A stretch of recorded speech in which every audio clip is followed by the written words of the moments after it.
Okay, so this is my first TWIM retreat.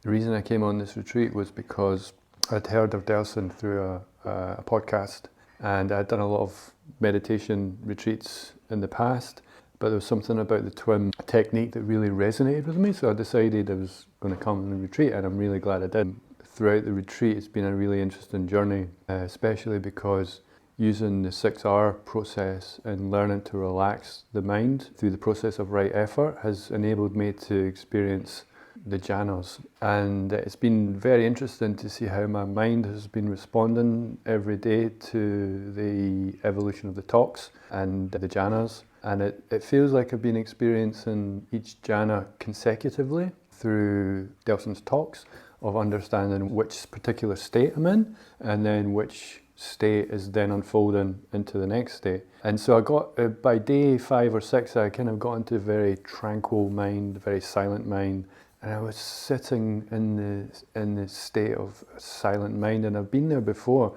but because I had the context of the teachings, he said to me that, yeah, just stay with it, and it felt like to some part of my mind that nothing much was happening.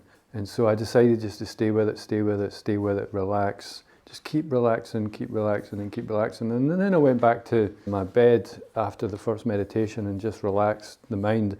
And as I was relaxing, I went into a kind of dream state and experienced a light flashing in my mind, and then the mind just flipped out for a second.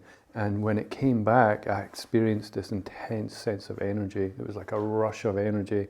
And then there was an expansion out into the body and into the space around me. And then I went into a dream. And in the dream, I was in some external environment, and there was a dream person that came up to me and asked me where the temple was, where the teacher was in the temple. And I went to the temple to see the teacher, but the teacher wasn't there.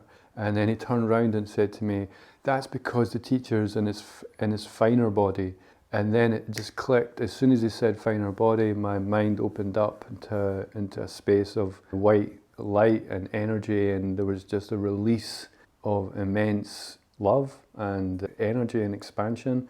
And I came back and I just felt this kind of like sense that I could sit forever. And then when I went to speak to the teacher afterwards, he said that was a cessation experience. And in my mind, I hadn't really been thinking about which jhana it was or what experience I'd had.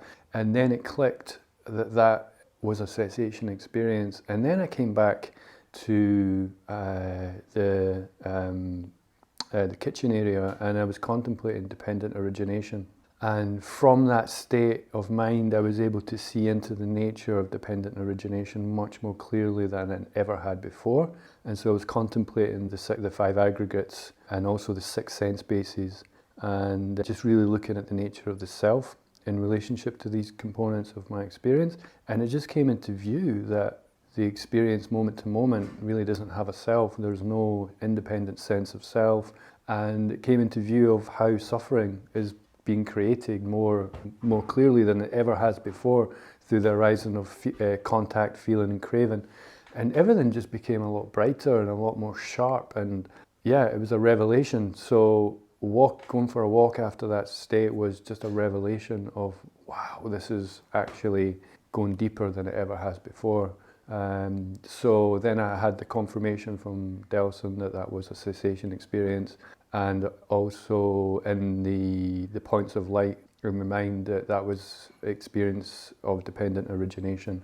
So all of these components mixed together to produce that experience, and also studying the work of Delson through his book has given me so much more confidence in what I need to kind of keep practicing and the way that I need to keep moving forward in my own life and practice. So I really recommend for anybody, a beginner, an intermediate or advanced meditator, to really go into these practices and relax. Yeah, that's it.